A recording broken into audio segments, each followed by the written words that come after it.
क्या आपने कभी सोचा है कि अपने देश में जितने आपराधिक मामले दर्ज होते हैं उनमें से तहकीकात पूरी करके अपराधियों को सजा मिलने का प्रतिशत बहुत कम है। वजह सबूत का ना होना, शातिर क्रिमिनल्स द्वारा क्राइम सीन को डिस्टॉर्ट करना, एन मौके पे गवाहों का मुकर जाना, इसी वजह से उन अपराधों से जुड़े कई सारे सवालों के जवाब नहीं मिल पाते। पर एक बात और है जो इससे भी बुरी है, आपराधिक मामले का दर्ज ना होना। जी हाँ, ऐसे कई सारे अपराध हैं जो दर्ज ना होने के कारण ना उनकी तहकीकात होती है और ना ही अपराधी को सजा मिलती है। पर एक बार कुछ ऐसा हुआ जो आज तक कभी नहीं हुआ था। एक बिना दर्ज हुए संगीन अपराध की पुलिस ने तहकीकात भी की और अपराधी को पकड़ भी लिया। नमस्कार, मैं सोनाली कुलकर्णी क्राइम पेट्रोल के स्पेशल सीरीज में आपका स्वागत करती हूँ। सादगी, सच्चाई और समर्पण से रिश्ते मजबूत होते हैं और परिवार सकुशल रहता है। पर यही सादगी, सच्चाई और समर्पण से परिवार में बवंडर उठने लगे तो, अपराध और मौत का सिलसिला शुरू हो जाए तो यकीन नहीं होता ना। सच्ची घटना पर आधारित आज की इस हैरत अंगेज कहानी में भी ऐसा ही कुछ हुआ था। Hi friends. हाय हाय, मैं आपका अरुण। बैठ जा भाई, बैठ जा। हाँ, आराम से। कुर्सी का तो सब लफड़ा चल रहा है। तो दोस्तों, आज आप लोगों ने फाइनली मुझे बुलाया है आपका टाइम पास और मेरा टाइम वेस्ट करने के लिए। तो देखिए, तालियां तो दोनों हाथ से बजती हैं। आप लोगों को भी हंसने की कोशिश करनी होगी। दोस्तों, मैंने एक एनालॉजी बनाई है जिसमें औरत और मर्द को अगर प्लैनेट्स की उपमा दी जाए तो औरत क्या है? औरत है पृथ्वी, स्टेबल, स्ट्रॉन्ग, सबको जीवन देने वाली। और मर्द ही है ना? हाँ, और मर्द इज लाइक मार्स, हमेशा अजम्पशन में रहता है, खोया ही खोया रहता है। पानी हो सकता है, जीवन हो सकता है, जिंदगी हो सकती है, गर्लफ्रेंड हो सकती है। वैज्ञानिक के दृष्टिकोण से नहीं, ये मेरा अपना ही दृष्टिकोण है। तो फाइनली सच ये है कि रिस्पेक्ट वुमेन। अगर औरत नहीं तो कुछ भी नहीं। एक जोरदार तालियां तमाम औरतों के लिए।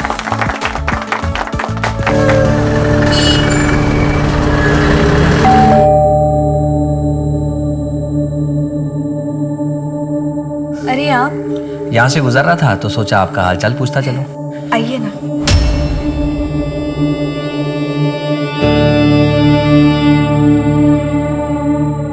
बैठिए, चाय पियेंगे आप? हाँ बिल्कुल। जी, मैं अभी बना के लेके आई।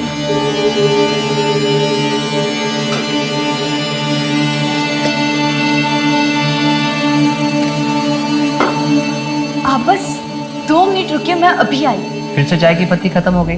अब मैं बस लेके ही आ रही हूँ। डोंट वरी, चाय की पत्ती के अलावा घर का कुछ जरूरी सामान भी लेके आया। अरे इन सब की क्या जरूरत थी? देखिए, मैं जानता हूँ किशोर के जाने के बाद आप अपना ख्याल नहीं रखती हैं। जिसके लिए घर बार सजाया था, अब वो ही नहीं रहा तो आपका मूड ठीक करने के लिए ये मास्टर शेफ आज आपके लिए चाय बनाएगा। अरे आप बस देखते जाओ। लेकिन आप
ट्रिप के लिए जा रहे हो, संभल कर रहना और अपनी टीचर की बात सुनना। अकेले कहीं मत जाना तुम लोग। ओके ओके, ठीक है मम्मा। और सबसे इम्पोर्टेंट बात, तुम दोनों अपना ख्याल रखना। ठीक है। चलो जल्दी करो, चलो चलो जल्दी। यस, आप आ रहे हैं क्या हमें स्कूल तक छोड़ने? चलो चलो आ जाओ। दादी के पैर छुओ। दादी खुश रहो। संभाल के जाना और खूब एंजॉय करना। तुम लोग रेडी भी हो गया इतनी जल्दी? गुड मॉर्निंग पापा। Good morning, enjoy your day. चलो चलो जल्दी। Bye bye. ये पार्टी आपने मुझे नौकरी मिली है इस खुशी में दी है ना, तो बिल भी मैं ही दूंगी। ये नहीं हो सकता, बिल तो मैं ही दूंगा। ये ठीक नहीं है। आपने अपने कॉन्टेक्ट यूज करके मुझे नौकरी दिलवाई, मेरे इतने टफ टाइम में मुझे हौसला दिया, कॉन्फिडेंस बढ़ाया और हमेशा मेरा ख्याल रखा, तो कम से कम मैं इतना तो कर ही सकती हूँ ना। ठीक है, लेकिन एक शर्त पर। आज से तुम, सॉरी मेरा कहने का मतलब है आप, मैंने आपके लिए जो भी कुछ किया है उसके लिए आप बार बार मुझे थैंक्स नहीं बोलेंगे। तो फिर मेरी भी एक शर्त है, फरमाइए। अब से आप मुझे आप नहीं तुम कह के बुलाएंगे। तुम भी मुझे अब से तुम ही कहोगे।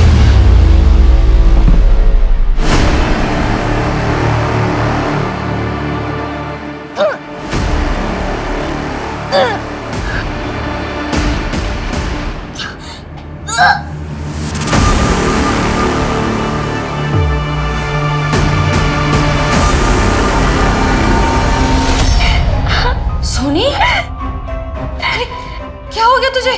ठीक तो है ना तू? दीदी मेरे पेट में बहुत दर्द हो रहा है। हंसते हंसते अब आपके पेट में दर्द होने वाला है, क्योंकि मैं मिलवाने वाला हूं इस कैफे के मैनेजर और मेरी वाइफ कम एजेंट मिस्टर विमल से।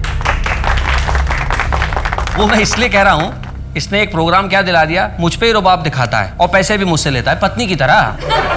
देखिए पत्नी क्या करती है, पैसे लेती है लेकिन ख्याल रखती है, खिलाती है, पिलाती है, प्यार करती है, रोमांस करती है, लेकिन मैं इसके साथ रोमांस कैसे करूं? और सबसे इंटरेस्टिंग बात यह है कि इसका नाम देखिए क्या है, विमल, जो कि एक नर का भी हो सकता है और नारी का भी। क्यों विमल, मैंने सही कहा ना? तो दोस्तों कल मैं फिर मिलूंगा अपनी इसी पत्नी के साथ आपसे। बाय बाय, अपना ख्याल रखिए, आसपास सफाई रखिए।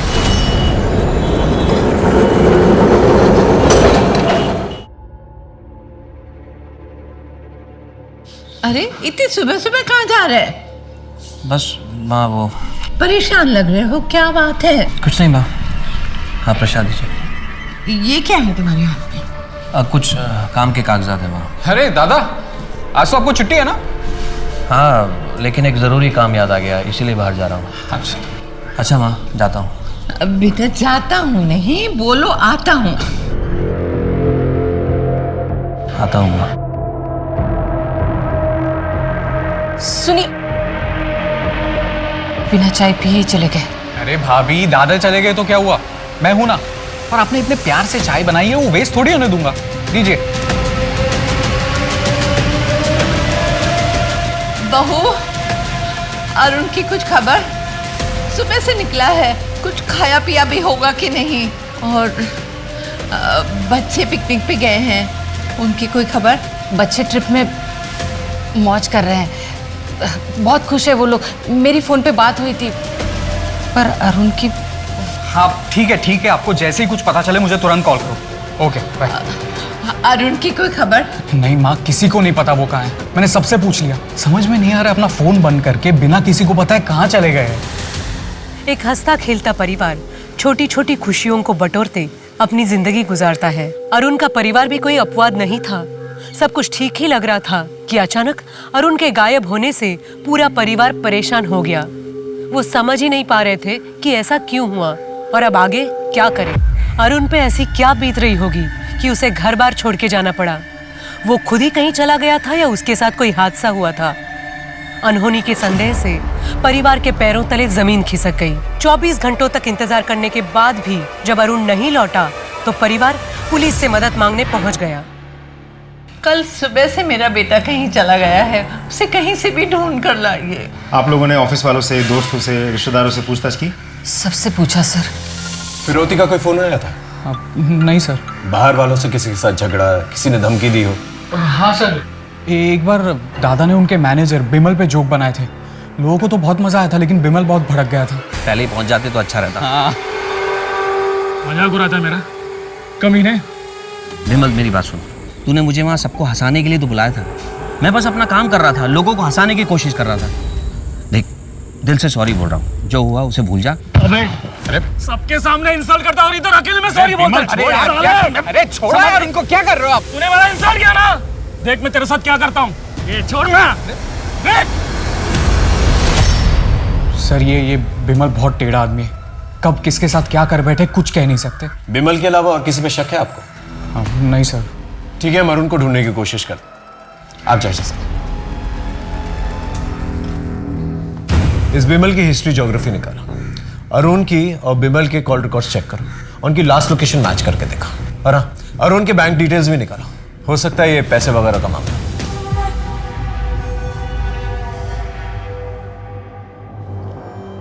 ये घर में ही थी या कहीं बाहर गई थी? घर पर ही थी, पर इसका पेट दर्द से क्या संबंध? डॉक्टर, क्या हुआ? कोई सीरियस बात है क्या? शोनी प्रेग्नेंट है।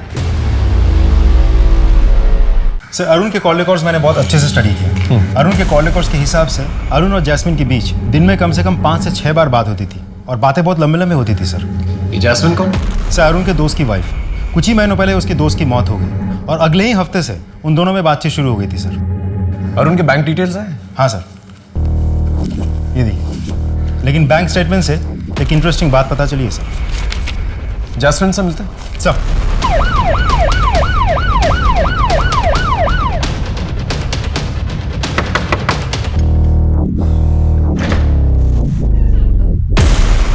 जी।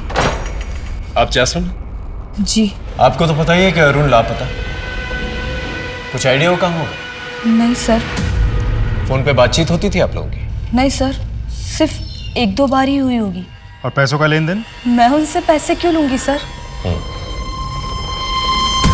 यह है अरुण के कॉल रिकॉर्ड्स। इसके मुताबिक दिन में 5-6 बार आप लोगों की बातचीत होती थी, और ये है उसके बैंक स्टेटमेंट्स। इसके मुताबिक काफी पैसे ट्रांसफर किए उसने आपको। अब आप सीधे सीधे बताएंगे या पुलिस स्टेशन चल के बताएंगे? बताती हूँ सर। एक्चुअली अरुण मेरे पति के बहुत अच्छे दोस्त थे। मेरे पति के चले जाने के बाद उन्होंने मेरी बहुत मदद की। पैसों से ही नहीं, मुझे अपने पैरों पे खड़ा किया, और उनकी ये मदद मैं कभी भूल नहीं सकती। हम दोनों बहुत अच्छे दोस्त बन गए थे, और न जाने कब एक दूसरे से प्यार हो गया, पता ही नहीं चला। सब कुछ बहुत अच्छा चल रहा था सर, और एक दिन। इस वक्त कौन आया हुआ है? मैं देखती हूँ। हाँ? अरे कहाँ जा रही हो? ये क्या चल रहा है यार? और तुम? इनसे मिलना तो बहुत दूर की बात है, इनके बारे में सोचना भी नहीं। उसके बाद अरुण का यहाँ आना 2 महीनों के लिए बंद हो गया। मैंने भी उसे भुलाने की कोशिश की, लेकिन एक दिन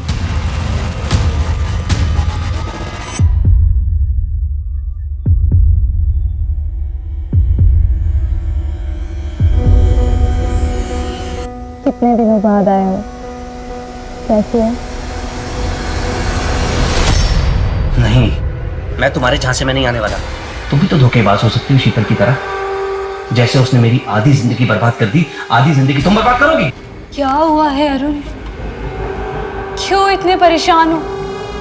अरुण और शीतल के बीच में कुछ तो हुआ था, जिससे वो बहुत परेशान रहने लगे थे। मैंने इसे जानने की कोशिश की, लेकिन उन्होंने मुझे इस बारे में कुछ भी नहीं बताया, और कभी इस बारे में बात भी नहीं की।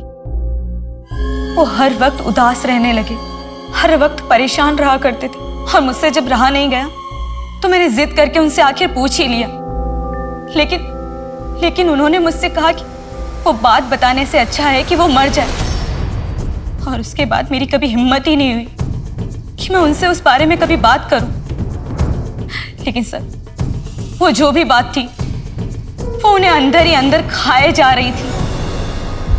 भरा पूरा परिवार था हमारा।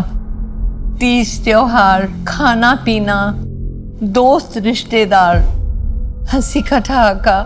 फिर अचानक सब बदल गया। शीतल और अरुण के बीच में पता नहीं ऐसा क्या हो गया कि वो एक दूसरे से नफरत करने लगे। उनके बीच में झगड़े होने लगे। मैंने बीच बचाव करने की बहुत कोशिश की, लेकिन झगड़े की जो वजह थी मुझे नहीं पता चली। और फिर बात बढ़ते बढ़ते यहाँ तक पहुँच गई कि एक दिन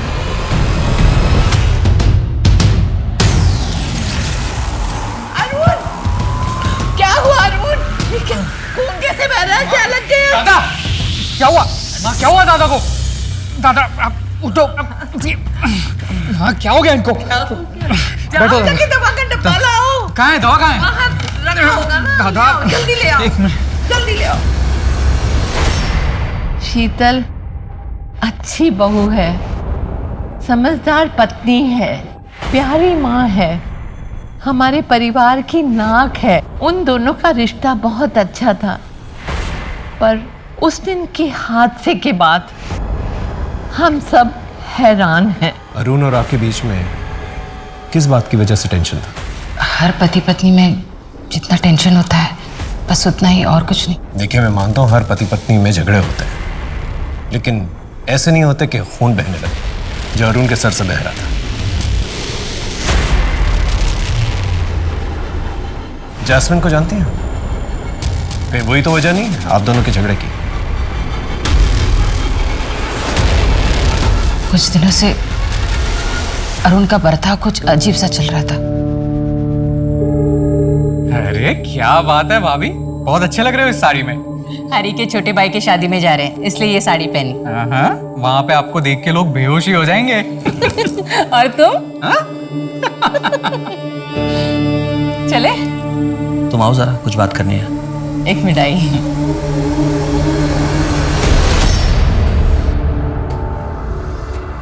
ये कैसा ब्लाउज पहना हुआ है तुमने? विदाउट स्लीव्स है, मुझ पर बहुत जच रहा है ना? नहीं, चेंज करो इसे अभी। मेरा कहने का मतलब है कोई सादा सा पहन लो, लॉन्ग स्लीव्स का ब्लाउज पहन लो। पहले अरुण को मेरी हर एक बात बहुत अच्छी लगती थी, फिर उसे धीरे धीरे मेरी बात उसे खटकने लगी। वजह? पता नहीं। कहीं अरुण को आप पर शक तो नहीं था? पता नहीं सा। शीतल के बिहेवियर से तो लग रहा है जैसे अरुण को उस पर शक था। हो सकता है अरुण की गुमशुदगी में शीतल का हाथ हो। ये भी हो सकता है कि शीतल का कोई अफेयर चल रहा हो, लेकिन किससे? क्या लगता है सर? अखिल से? हो सकता है। अगर शीतल और अखिल का अफेयर चल रहा था तो कॉल रिकॉर्ड से तो पता नहीं चलेगा, क्योंकि दोनों साथ में रहते थे। पड़ोसियों से पता करो। अगर वाकई में दोनों का अफेयर चल रहा था तो एक पुख्ता वजह हो सकती है जहां पर दोनों ने मिलकर अरुण को गायब किया। सर सोनी, तुम कुछ तो याद होगा ना? तुम किससे मिली थी? किसी ने कुछ खिलाया था या किसी ने कुछ किया तुम्हारे साथ? मुझे कुछ भी याद नहीं आ रहा दीदी। पेट में अचानक से दर्द होता है, बहुत भूख लगती है बार बार। क्या हुआ है दीदी मुझे? दीदी कल मैं स्कूल जाऊंगी ना? हेलो, क्या? ठीक है, हम अभी पहुंचते हैं। चल सर।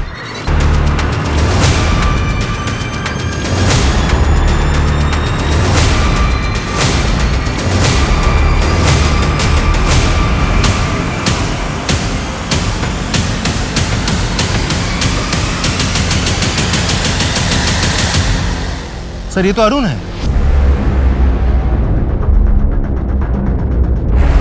सर शरीर पे कोई चोट के निशान या घाव ऐसा कुछ भी नहीं है। मतलब जिसने भी किया है बड़ी सावधानी और चालाकी से किया। इस बिमल को ढूंढो, वही एक सस्पेक्ट। पंचनामे के बाद बॉडी को पोस्टमार्टम के लिए भिजवा था और उनकी फैमिली को खबर कर दी। सर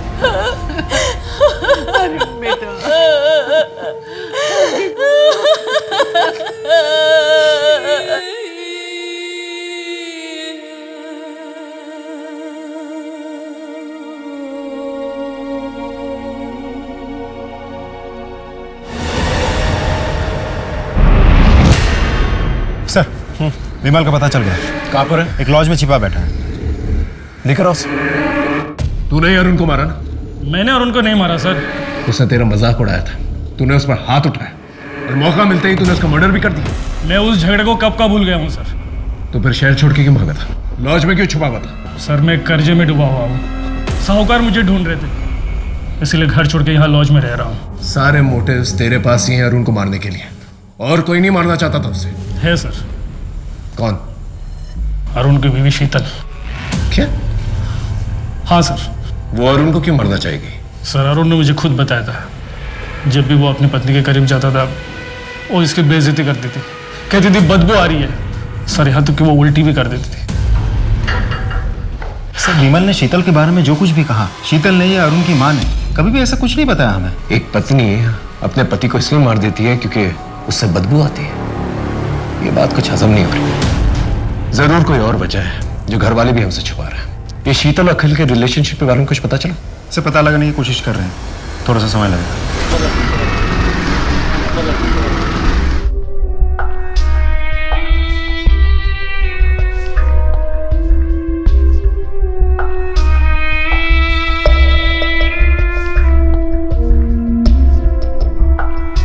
अब हम कुछ दिन यहीं रहेंगे और तुम्हें जो भी जरूरत पड़े मुझे बोलना, मैं बाजार से तुम्हारे लिए लेकर आऊं। तब तक तुम इस कमरे से बाहर मत निकलना। पर कब तक? जब तक तुम्हारा बच्चा डिलीवर नहीं हो जाता। मेरे बच्चे स्कूल की ट्रिप के लिए गए थे। पता चला अरुण जिस दिन घर से गायब हुए थे उस दिन उन्होंने वहां जाकर बच्चों को बीच ट्रिप से वापस ले आए। ना अरुण घर वापस आए और ना ही बच्चे वापस आए सर।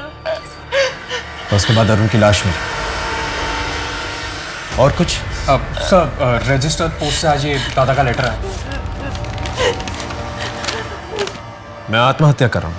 मेरी आत्महत्या के लिए मेरी पत्नी शीतल जिम्मेदार। शीतल की वजह से मेरी जिंदगी बर्बाद हो गई है, मेरा सुख चैन खत्म हो गया। आप पति पत्नी के बीच में क्या प्रॉब्लम थी? आखिर अरुण ने ऐसा क्यों लिखा है कि उसने आपकी वजह से आत्महत्या की?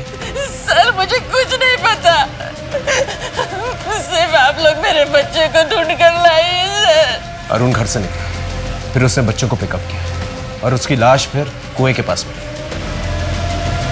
कहीं बच्चे वही तो नहीं?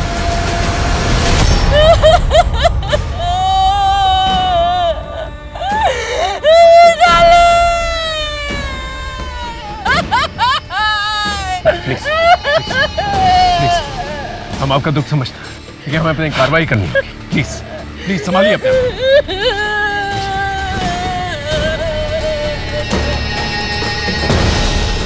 पंचनामे के बाद पोस्टमार्टम के लिए भेजा था। सर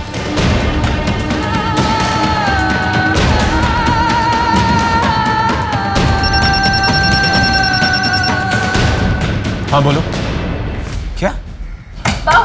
भाभी प्लीज दरवाजा खोलिए। भाभी दरवाजा खोलो बेटा। सर भाभी ने खुद को कमरे में बंद कर दिया है। देखिए दरवाजा खोलिए प्लीज। दरवाजा खोलो। भाविक सब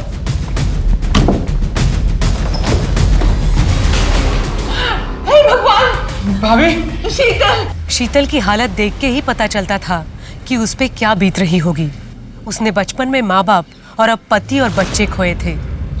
करीबी लोगों की मौत का साया उस पे मंडराता रहा। वो जिस सदमे से गुजर रही थी उसे सहना सबके बस की बात नहीं थी। पर कठिनाइयों और हादसे में तपी शीतल जैसी महिला ने आत्महत्या करने की कोशिश की तो पुलिस भी समझ गई कि कुछ और भी राज हैं जो शीतल को जिंदगी से मौत की कगार तक ले आए हैं। वो ऐसे कौन से राज थे जिनके खुल जाने से सबको सदमा लगने वाला था? ऐसी कौन सी बात सामने आने वाली थी जिससे तहकीकात की दशा और दिशा बदलने वाली थी? अब हाँ सर, घर की तलाशी लेनी। जी प्लीज। विनोद चेक।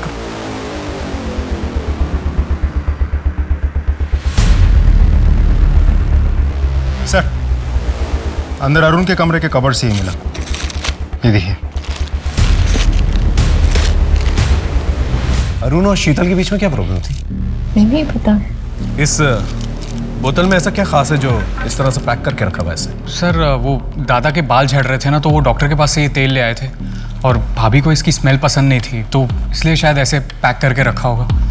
और हाँ सर, दादा स्टैंड अप भी करते थे तो अपने लुक्स को लेके वो बहुत सतर्क रहते थे। इस तेल के अलावा कोई और प्रॉब्लम थी शीतल को अरुण से? हमें नहीं पता साहब। ठीक है, इसे हम साथ में लेके जाएं। हाँ जी सर। देखिए अब तो बता दीजिए असल में मसला क्या है, आप दोनों के बीच में झगड़ा क्यों हुआ था?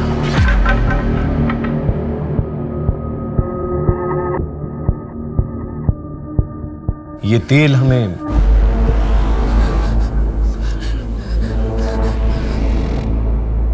आप अपने पति से नफरत क्यों करती थी? आपने उनके सर पे बोतल फोड़ दी थी, क्या वजह थी? पता नहीं। देखिए शीतल जी, हम आपकी मदद करने की कोशिश कर रहे हैं, दैट्स ऑल। आप डिटेल में बताइए हमें उस रात को क्या हुआ था, वजह हम पता कर लेंगे। देखिए, अगर आप हमें नहीं बताएंगी तो आपके पति की मौत का इल्जाम आप पर आ जाएगा। आपके 2 बच्चों की मौत की जिम्मेदार भी आप ही ठहराई जाएंगी। क्या आप ये चाहती हैं? हम लोगों के बीच में ऐसी कोई बड़ी प्रॉब्लम नहीं थी, सब कुछ अच्छा था। पति पत्नी, 2 बच्चे, देवर, सासू माँ। फिर एक दिन अरुण ने स्टैंड अप कॉमेडी का प्रोग्राम करना शुरू कर दिया। वो अपने लुक को लेकर बहुत कॉन्शियस होने लगा, बहुत महंगे महंगे कॉस्मेटिक खरीदने लगे, घर का बजट बिगड़ने लगा। फिर भी मैंने मैनेज कर लिया। प्रोग्राम के चक्कर में वो रात रात भर घर से बाहर रहते थे। कभी कभी तो एक हफ्ते घर नहीं लौटते थे वो। एक दिन मुझे जैस्मिन के बारे में पता चला। मैं बहुत गुस्सा हो गई, लेकिन उन्होंने उसके साथ वो रिश्ता खत्म कर दिया। थोड़ी अनबन हुई हमारे साथ। फिर एक दिन वो बाल बड़ा करने का कोई तेल लेकर आए।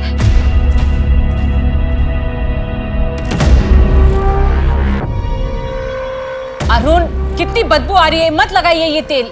मेडिसिन है शीतल, देखना जहां जहां से मेरे बाल झड़ गए ना, सारे के सारे वापस आ जाएंगे। प्लीज मत लगाओ, बहुत गंदी बदबू आ रही है।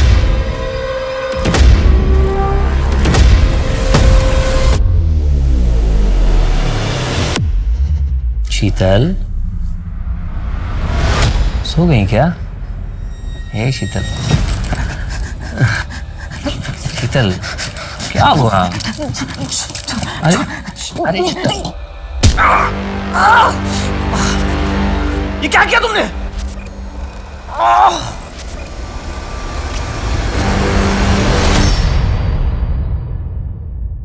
Arun, I am sorry.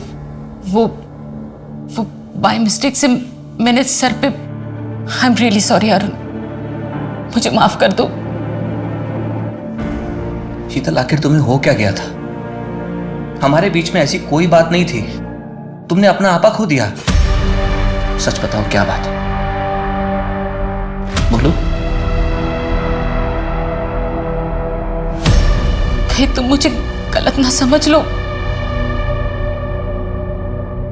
शीतल, मैं तुम्हें जज नहीं करूंगा, मैं तुम्हें समझने की कोशिश करूंगा। देखो, तुम्हारे मन में जो डर है, जो तकलीफ है, उसे बाहर निकालने में मैं तुम्हारी मदद करूंगा। प्लीज बोलो क्या बात है।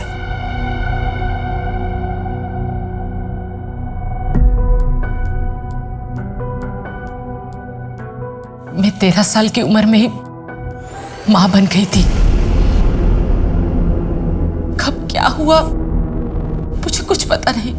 मैं तो बहुत छोटी थी। दीदी ने मुझे बताया कि मैं प्रेग्नेंट हूं। फिर दीदी ने मुझे यह भी बताया कि किसी ने मेरे जूस में कुछ मिलाया था। फिर बेहोश होने के बाद 27 सालों से ये दर्द मैं अपने मन में लिए जी रही हूं। अरुण, आज आपने हौसला दिया तो अरुण, आपने मुझसे वादा किया था कि आप मेरा साथ देंगे। अरुण,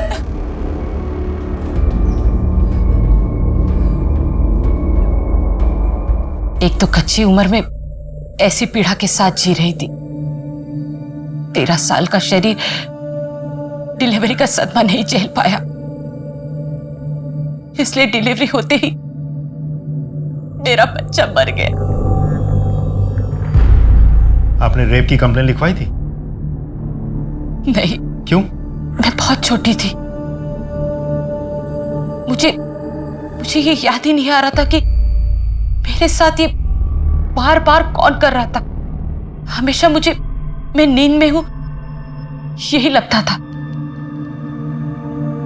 मुझे बस ये याद है कि ये जो कुछ भी हो रहा था मेरी दीदी सोनल के घर में हो रहा था। ये सब की बात थी, इसलिए दीदी ने केस रफा दफा कर दिया और मैं भी कुछ नहीं कर पाई। आपकी बहन सोनल, वो अब कहाँ रहती है? सोनल दीदी और जिया जी का 10 साल पहले कार एक्सीडेंट में मौत हुई। आपके साथ जिस घर में वो हादसा हुआ था, आपको उसका एड्रेस याद है? डिटेल में तो नहीं पता, पर बनाटी में एक गार्डन है, उसके सामने विश्वास डेयरी के बाजू में ब्राउन कलर का वो ऐसा आर्क बंगला है, उसी में दीदी और जिया जी रहते हैं और उनके बगल में चैटर्जी और मित्तल जी, वो भी वहीं रहते हैं दीदी के घर में। शीतल की कहानी सुन के ये केस और भी ज्यादा कॉम्प्लिकेटेड हो गया है। सर ऐसा भी तो हो सकता है कि बचपन में शीतल पे हुए टॉर्चर की बात सुन के अरुण ने उन लोगों को ढूंढ निकालने की कोशिश की होगी, जिसकी वजह से उन लोगों ने मिलकर अरुण को मार दिया होगा। या सर ऐसा भी तो हो सकता है शीतल खुद को बचाने के लिए मनगढ़ंत कहानी रच रही हो। शीतल को उस तेल से प्रॉब्लम थी, इसलिए उसने अपने हस्बैंड पे वार किया। हो सकता है कि वो तेल की स्मेल उसके अतीत के किसी हादसे से जुड़ी हुई है। क्या है कि कुछ हादसे ऐसे होते हैं जो दिमाग में घर कर जाते हैं, इंसान उन्हें याद करके भी याद नहीं करना चाहता, लेकिन फिर कुछ ऐसा होता है जो दोबारा से वो हादसों को ट्रिगर करता है और दिमाग के बंद दरवाजे दोबारा से खुल जाते हैं और फिर इंसान ऐसे रिएक्ट करता है जिस तरह से शीतल ने रिएक्ट किया अपने हस्बैंड के साथ। लेकिन अगर शीतल झूठ बोल रही तो उसने कमाल की कहानी रची है और अपने ही हस्बैंड और बच्चों को मार दिया। वो ऐसा करेगी क्यों? एक काम करते हैं, शीतल ने जो पुराना एड्रेस दिया है ना अपना, वहां चल के पूछताछ करते हैं, देखते हैं क्या क्लू मिलता है। Excuse me sir. हेलो, हाँ ओके सर, पोस्टमार्टम रिपोर्ट आ गई है, बच्चों की बॉडीज में सेडेटिव्स मिले हैं।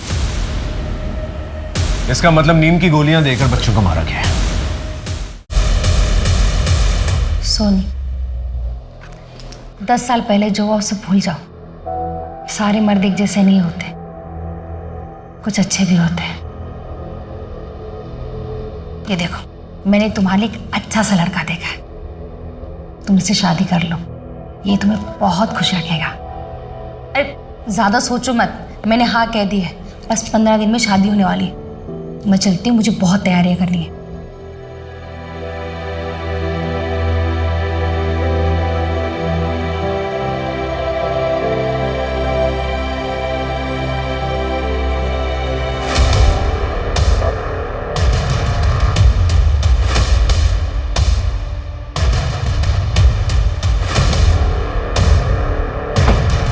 दादा मुलसिला में विश्वास डेयरीटा कोথায়? विश्वास डेयरी सर, यहाँ तो कोई विश्वास डेयरी नहीं। हाँ, गिरधर डेयरी है आगे। आप यहाँ कब से रहते हैं? सर मैं तो पैदा ही हुआ था। अच्छा, 27 साल पहले यहाँ कोई विश्वास डेयरी हुआ करती थी? नहीं। अच्छा, এখানে একটা বাগান ছিল, एक गार्डन, एक बगीचा टाइप ऐसा कुछ? क्या मजाक कर रहे हो साहब? हमारे इस पूरे एरिया के अंदर ना कोई बागान था और ना है। एक आर्ट शेप का ब्राउन कलर का बंगलो हुआ करता था, कुछ याद है? साहब हमारे पूरे एरिया के अंदर सिर्फ अपार्टमेंट्स हैं, बंगलो तो नहीं है। और मित्तल और चैटर्जी साहब का घर? चटर्जी तो सर बहुत सारे रहते हैं यहाँ पे, और पर वो सब अपार्टमेंट्स में रहते हैं। और मित्तल तो शायद कोई नहीं ना अपने एरिया में। नहीं सर। ठीक है सर। आपने हमें जो भी इंफॉर्मेशन दी थी वो सारी की सारी गलत है। ना ही कोई पार्क है वहां पर, ना ही कोई विश्वास डेयरी, और ना ही कोई ब्राउन कलर का बंगलो है वहां पर, ना ही कोई चैटर्जी रहते हैं वहां पर, और ना ही कोई मित्तल परिवार। आपने हमसे झूठ क्यों कहा? क्या छुपाने की कोशिश कर रही हैं? 27 साल पुरानी बात है सर, तब मैं बहुत छोटी थी, जितना याद था बता दिया, इससे ज्यादा मैं कुछ नहीं जानती।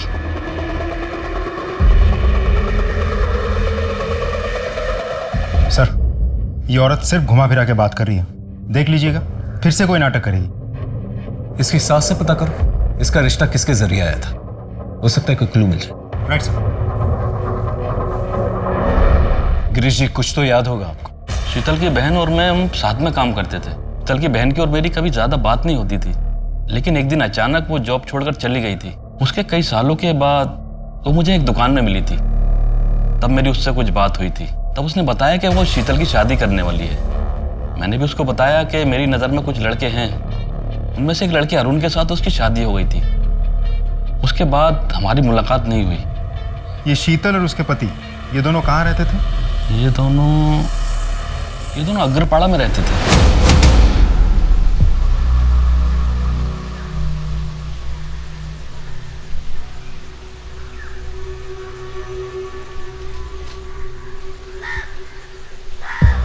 सर, इस वजह से इनके ससुर ने यह घर खरीदा था। वो तो अब नहीं रहे, लेकिन इनको ये नहीं पता कि इनके ससुर ने किससे घर खरीदा था। क्या हम घर अंदर से देख सकते हैं प्लीज? जी हम उससे बात करके गए थे, आप देख सकते हो। Thank you.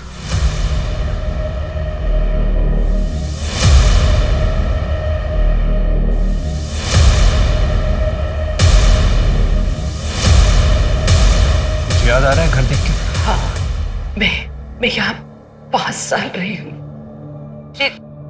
मेरे ज्यादा दोस्त नहीं थे, तो मैं ज्यादा से ज्यादा मैं घर पर ही रहती थी। अब याद आए, उस दिन मेरे दीदी और जिया जी की एनिवर्सरी थी।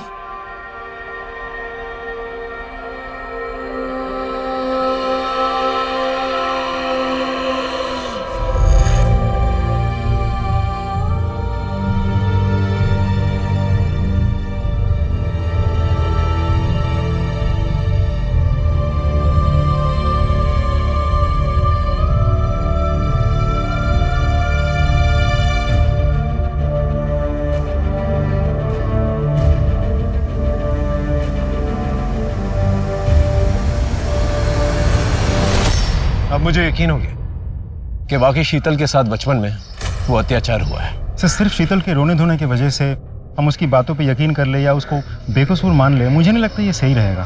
क्योंकि अभी तक हमारे पास इस बात का कोई सबूत नहीं है कि रेप हुआ था, और इस बात का भी कोई सबूत नहीं है कि उसकी दीदी और जीजा इसी घर में रहते थे।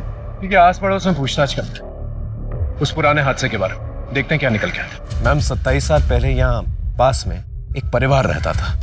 पति पत्नी और 10-12 साल की एक बच्ची थी उनकी। कुछ याद है आपको उनके साथ क्या हुआ, कहाँ गए वो लोग? 27 साल पहले? जी। सोनल और प्रताप? जी, सोनल और साथ में उसकी बहन शीतल। शीतल नहीं, सोनी नाम था उसका। बहुत ही प्यारी बच्ची थी। फिर पता नहीं अचानक एक दिन तीनों घर बार छोड़ के कहीं चले गए। पता नहीं क्या हुआ था। कोई कहता है सोनी बीमार थी, कोई कहता है सोनी की कोई और समस्या थी। मैंने डॉक्टर बासु को पूछा भी था। डॉक्टर बासु? हाँ, पर उन्होंने कुछ बताया नहीं। हमारे फैमिली डॉक्टर है।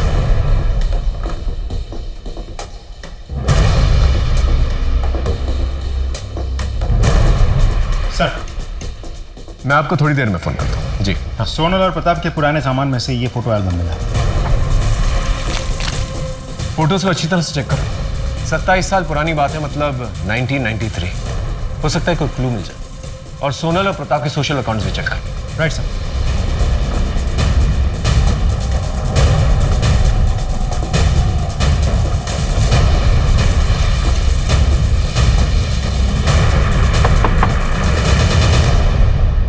सूरज यहीं पर रहता है?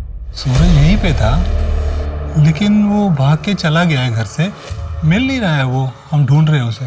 सर, हम इस केस को क्रैक करने की कितनी भी कोशिश कर ले, कहीं ना कहीं से कोई ना कोई प्रॉब्लम आ ही जाती है और सारे रास्ते बंद हो जाते हैं। इतना अच्छा क्लू था, वो भी हाथ से निकल गया। अब क्या करें? इस केस के सिलसिले में जितने भी पुराने सबूत हैं, जैसे पुराने लेटर्स, पुराने फोटोग्राफ्स, पुराने बिल्स वगैरह, ये सारी चीजें जो है ना शीतल को दिखाते हैं। फिर पता चलेगा कि वो विक्टिम है या फिर कातिल। सर, ये रोनित है, आपके जीजा प्रताप के ऑफिस कलीग हुआ करते थे।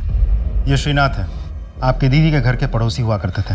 अक्सर आपके घर पे आते थे, जाते थे। जब आप छोटी हुआ करती थी और आपके घर में कोई नहीं हुआ करता था, तो आपके घर वाले आपको इसी के घर पे छोड़ के जाया करते थे। और ये जो ग्रुप फोटो है, ये उस घर में आपकी दीदी की लास्ट एनिवर्सरी की फोटो है। इसके बाद हमें ऐसी फोटो नहीं मिली। मतलब शायद उसके बाद से आपके दीदी और जीजा ने अपने आप को बाकी की दुनिया से कट ऑफ कर लिया था।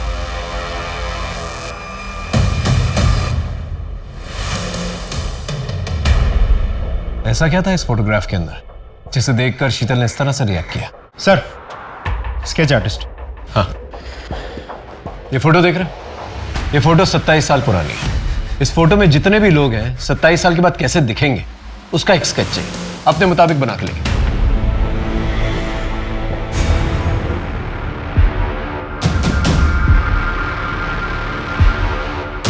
इन सारे स्केचेस को आसपास के पुलिस स्टेशन में भिजवा दी? जी सर, और हमारी एक टीम इन सारे स्केचेस को सबको दिखा के पूछताछ भी कर रही है।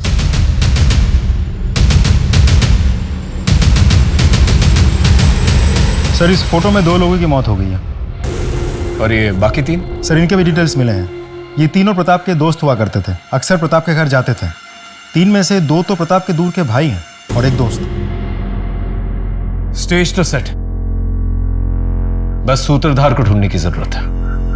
लेकिन सर, ये सूत्रधार है कौन?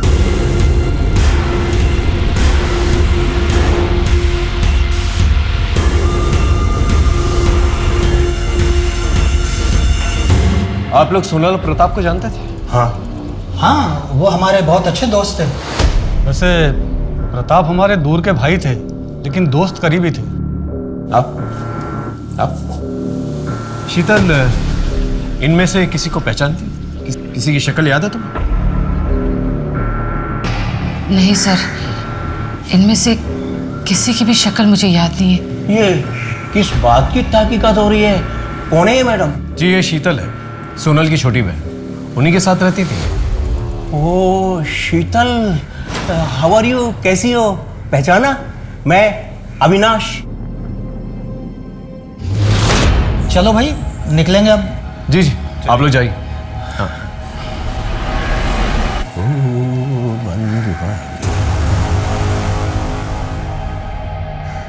एक मिनट प्लीज, वापस आइए। 1 मिनट। इस बॉक्स में कुछ कॉस्मेटिक्स है। जो भी कॉस्मेटिक्स आप लोग डेली यूज करते हैं उन्हें चूज कर लीजिए।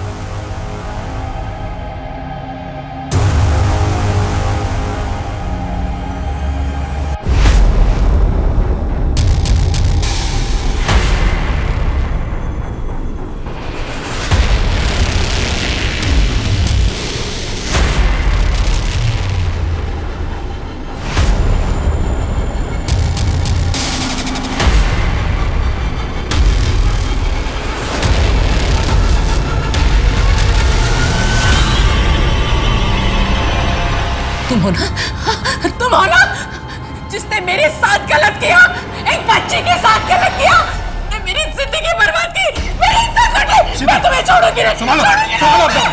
संभालो, लेके जाओ, लेके जाओ। क्या बकवास है ये? कुछ भी अनाप शनाप बोले जा रही है। लगता है इसका माथा फिर गया और साथ में पुलिस भी बावली हो गई है। ना कोई सबूत, ना गवाह। अरे वाह वाह वाह वाह!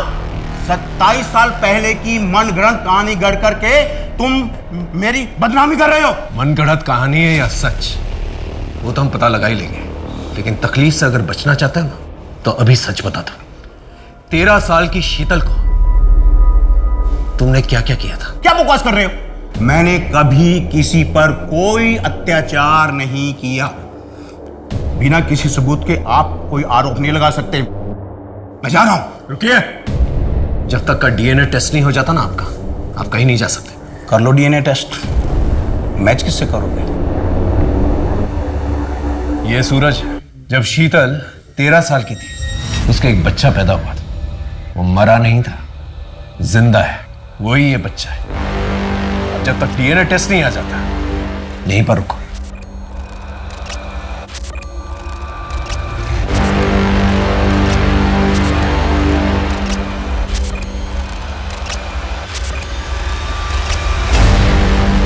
तुम्हारा डीएनए और सूरज का डीएनए मैच करता है।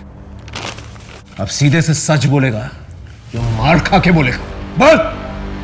बताता हूं। ये हैप्पी एनिवर्सरी।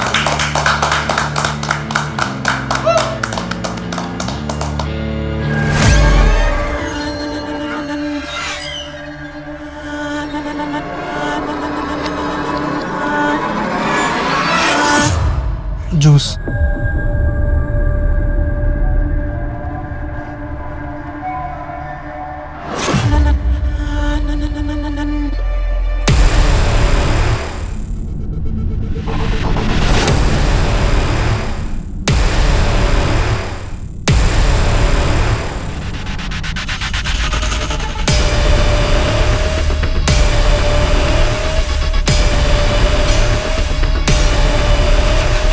मुझे उसकी लत पड़ गई थी, इसलिए मुझे जब भी मौका मिला तो सोहम के साथ मिलकर शीतल से प्यार किया।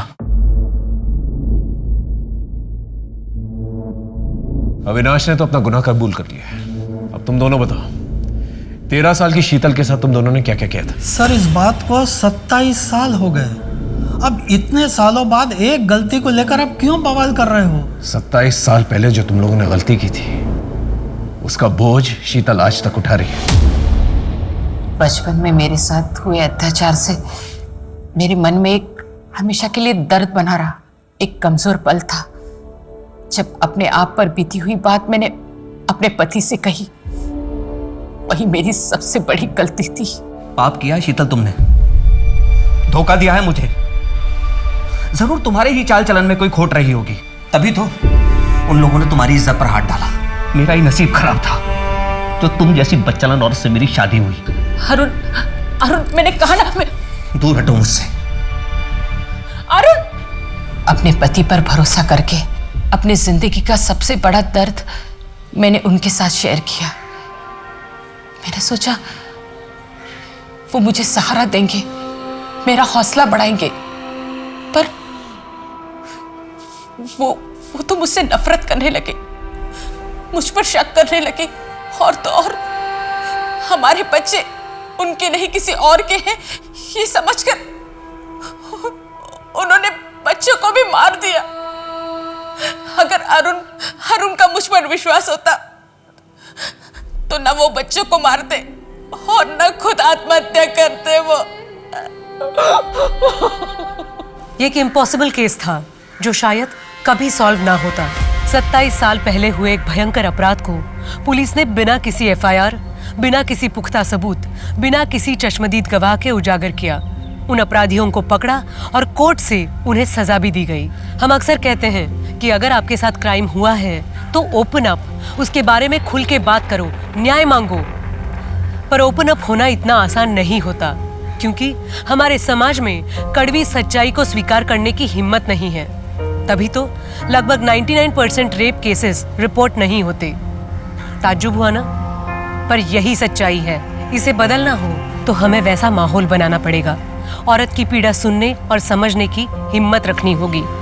तभी औरत अपनी आप बीती के बारे में खुल के बात भी करेगी और न्याय भी मांगेगी। इसी सीख के साथ मैं सोनाली कुलकर्णी आपसे विदा लेती हूँ। फिर होगी मुलाकात एक ऐसे ही चौंका देने वाले केस के साथ। तब तक अपना और अपने परिवार का ख्याल रखें। देखते रहिए क्राइम पेट्रोल, सतर्क, जस्टिस रीलोडेड। जय हिंद।